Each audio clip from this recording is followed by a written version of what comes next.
ஜெய் வாராகி. என் அன்பு குழந்தையே, என்னுடைய தங்கமே, வாழ்வில் எப்பொழுதும் எதற்காக அழுது கொண்டே இருக்கிறாய்? உனக்கு அம்மா இல்லையா? அப்பா இல்லையா? உறவுகள் இல்லையா? ஏன் எல்லாமாக நான் இருக்கிறேனே, எதற்காக இவ்வளவு கவலைப்படுகிறாய்?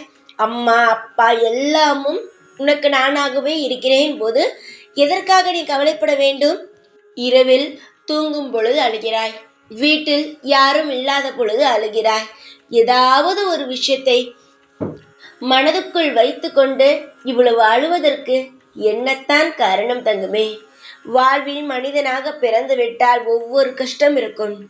மிருகங்களுக்கும் சரிதான் கஷ்டம். அது அதனுடைய உணவுக்காகவும் இல்லை மற்றவங்க கொடுக்கும் தொந்தரவுகளுக்காகவும் கஷ்டம் இருக்கும்.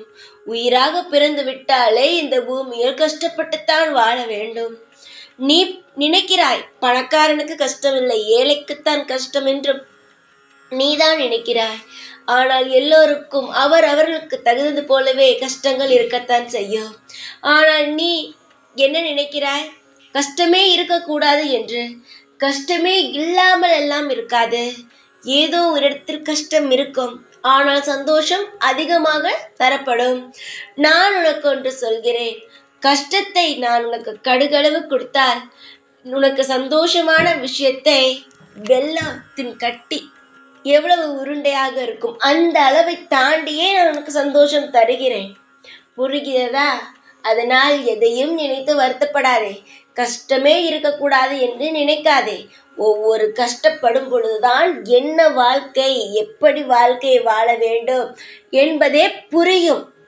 அதையெல்லாம் விட்டு விட்டு கஷ்டப்படுகிறோமே என்று நினைத்தால் வாழ்வில் மிகப்பெரிய நன்மைகளை அடைய முடியாது.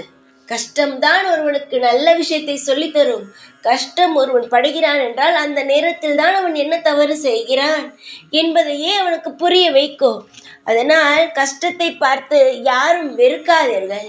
இந்த நிலையும் மாறும், நீங்களே மாற்றுவீர்கள். பாருங்கள், உங்களுடைய வாழ்க்கையை நீங்கள் எந்த அளவு நீங்கள் முன்னுக்கு கொண்டு வருகிறீர்கள் என்பதை நீங்களே பாருங்கள். எல்லா நிலையிலும் நான் உனக்கு துணை நிற்பேன் என்று சொல்லி இருக்கிறேன்.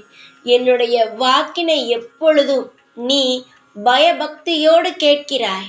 நிச்சயமாக உன் வாழ்வில் நீ யோசிக்கவே முடியாத அளவுக்கு உன் வாழ்வில் கஷ்டங்கள் அனைத்தும் நீங்கி உன் வாழ்வில் இஷ்டம் போல உனக்கு அனைத்து செல்வாக்கும் கிடைக்கும்.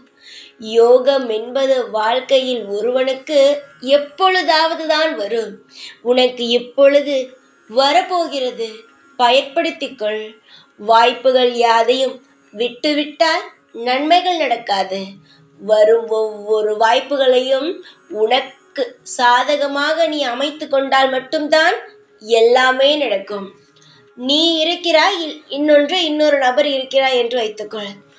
உனக்கு ஒரு விஷயத்தை செய்தால் அதில் வெற்றி கிடைக்கும், வேறொருவனுக்கு வேறொரு விஷயத்தை செய்தால் வெற்றி கிடைக்கும்.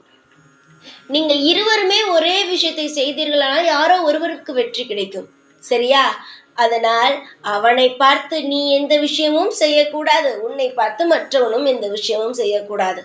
நீ நினைக்கிறாய் மற்றவன் நன்றாக இருக்கிறான் என்று. மற்றவன் அவனுக்கு பிடித்த விஷயத்தை செய்தவன் நன்றாக இருக்கிறான். அதே போல உனக்கு பிடித்த விஷயங்களை நீ செய்து நீ நன்றாக இரு. யாரையும் பார்த்து உன் வாழ்க்கையை நீ ஒப்பிட்டு பார்க்காதே. உன்னுடைய வாழ்க்கை வேறு, அவனுடைய வாழ்க்கை வேறு. உன்னுடைய திறமை வேறு, வேறொருடைய திறமை வேறு. நீ எப்பொழுதும் தனித்துவமான பாதைகள் செல். உனக்கு என்ன தேவையோ அந்த பாதைகள் செல். முக்கியமாக ஒன்று சொல்கிறேன், உன்னுடைய வாழ்வில் நீ துளைத்த நாட்கள் அதிகம். நல்லதெல்லாம் நடக்க வேண்டிய நாட்களை அனைத்தையும் விட்டுவிட்டாய். இப்பொழுது நின்று கொண்டு எனக்கு நல்லதே நடக்கவில்லை என்கின்றாய். சுதாரிக்க வேண்டிய நேரத்தில் சுதாரிக்காமல் விட்டுவிட்டாய். இப்பொழுது நான் சுதாரிக்கவில்லை என்று வருந்தி அந்த நேரத்தை கேட்கிறாய். ஒன்று தெரிந்து கொள்ளுங்கள், நாளோ கிழமையோ நேரத்தையோ ஒரு முறை விட்டால் திருமுறை அதை எவ்வளவு காசு கொடுத்தாலும் அதை பெறவே முடியாது. நீங்கள் மற்ற விஷயத்தை எல்லாம் துளைத்தீர்கள், ஆனால் காசு கொடுத்தோ இல்லை ஏதோ ஒரு விஷயத்தில் இருந்து நீங்கள் பெற்றுவிடலாம். ஆனால் நேரமும் காலத்தையும் மட்டும் எப்பொழுதும் விட்டுவிட்டால் கோடிக்கணக்கில் என்ன என்ன பண்ணாலும் அந்த நாளையும் அந்த நிமிஷத்தையும் வாங்கவே முடியாது. ஆனால் நான் உனக்கு ஒரு வாய்ப்பு தருகிறேன். நீ துளைத்த அனைத்து நாட்களையும் தராமல் நீ எதை துளைத்தாயோ அதை உனக்கு கிடைக்கச் செய்கிறேன். அந்த விஷயத்தை பெற்றுக்கொள். உன் மனம் தேடும் விஷயத்தை நான் தருகிறேன். நிச்சயமாகவே சீக்கிரத்தில் உன்னை வந்து அடையும். அந்த விஷயத்தை நீ பெற்றுக்கொண்டால் நீதான் பாக்கியசாலி. இந்த முறையும் விட்டு விட்டு தவித்தால் நான் பொறுப்பாக மாட்டேன். என்னிடம் வந்து திரும்பவும் கேட்கக்கூடாது. இந்த வாராகி அவ்வளவு சுலபமாக மனம் இறங்கி ஒரு விஷயத்தை தருபவள் கிடையாது. குறியையும் நான் அவ்வளவு சீக்கிரம் யாருக்கும் சொல்லவும் மாட்டேன். உனக்கு சொல்கிறேன், உனக்கு தருகிறேன் என்று வாக்கு கொடுத்து விட்டேன் அல்லவா? அப்பொழுது நிச்சயமாக செய்து தருவேன். சீக்கிரத்தில் பார், உன் வாழ்வில் எந்த அளவு மாற்றம் வரப்போகிறது என்று. மாற்றம் வருவதையும் தக்க வைத்துக் கொள்வது உன் கையில்தான் இருக்கிறது. சீரும் சிறப்புமாக எல்லா நல்ல வளங்களையும் பெற்று உன்னுடைய வாழ்வில் எந்த கஷ்டமும் படாமல் உன்னை வாழ வைப்பேன். ஆனாலும் அதற்கு தகுந்தது போல நீ நடந்து கொள்ள வேண்டும். நல்லது நடக்கும் நேரத்தில் ஏதாவது ஒரு விஷயத்தை பற்றி யோசித்தாயானால் நான் செய்யும் நல்லது உனக்கு பிடிக்குமா, இல்லை தெரியுமா? நீ விரக்தியாக இருக்கிறாய். ஒரு விஷயம் வைத்துக்கொள். விரக்தியாக இருக்கும் நேரத்தில் நான் உன்னிடம் வந்து ஒரு இனிப்பான செய்தியை சொன்னால் கோபம்தானே வரும். ஓ, இதுவே நான் எழுந்துவிட்டேன், இது வேறையா என்று தானே சொல்வாய். அப்படி இருக்கக்கூடாது. விரக்தியாக இருக்கிறாயா, நான் என்ன சொல்கிறேன் என்பதை புரிந்து கொள்ள வேண்டும், தெரிந்து கொள்ள வேண்டும். அடுத்த விஷயம் என்னவென்று நகர்ந்து போக வேண்டும்.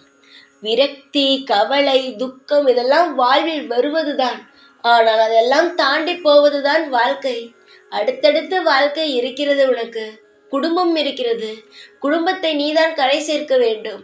உன்னை விட்டால் உன் குடும்பத்தில் யாரும் பொறுப்பானவர்கள் இல்லை. நீதான் பார்த்து கொள்ள வேண்டும் எல்லாவற்றையும். பொறுப்பான பிள்ளை நீயே. ஒரு கஷ்டம் என்றால் முடங்கி விடலாமா? முடங்கக்கூடாது. நீ சிரித்து சந்தோஷமாக இருக்க வேண்டும். 4 பேர் எது வேண்டுமானாலும் பேசுவார்கள். எல்லா விஷயத்தையும் அடித்து உதைத்து நீதான் முன்னுக்கு வர வேண்டும். நிறைய நபர்கள் ஓடுகிறார்கள் என்றாலும் முதலில் வருவது நீயாகத்தான் இருக்க வேண்டும். ஓடும் அவனெல்லாம் பார்த்தாயானால் ஓட முடியாது. யாரையும் பார்க்காமல் ஓடு. நிச்சயமாக உன் வாழ்க்கையில் நீ நிச்சயம் முன்னுக்கு வருவாய். என்னாலும் எப்பொழுதும் தைரியமாக மட்டும் இரு. உனக்காக நான் இருப்பேன். எப்பொழுதும் உன் கூடவே தான் இருப்பேன். இந்த வாராகி நான். ஜெய் வாராகி.